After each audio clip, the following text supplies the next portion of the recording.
Bumalik tayo guys sa Baby Ama Lomi House. This time, magcha-chami tayo. May sabaw ang inyong ano na eh. May sabaw ang inyong chami.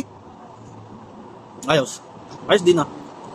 Kung masarap guys ang lomi ng Baby Ama Lomi House, ay siguro ganun din ang kanilang chami. Masabaw po ito, marami ang servings, at marami din guys sa kanilang toppings. O, merienda time muna.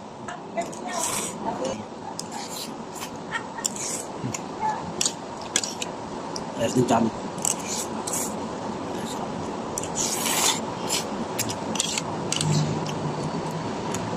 Ayos good. Tulad nga ng lomi ay masarap din po ang lasa nito. Di kaanghangan at hindi rin po katamisan. Swak guys sa aking panlasa. Dito lagay niyo kayo. Laki oh.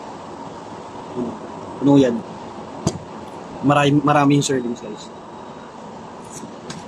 Dahil pa laman. Sa mga gusto mong dumayo para matikman din ang kanilang chami at lomi, ay check nyo lang po yung aking other video about Baby Ama Lomi House para po mas madali nyong matukoy ang kanilang location. Masarap. Kaya lasang ulit. Sarap guys. Lasang ulit. O siya guys, happy eating!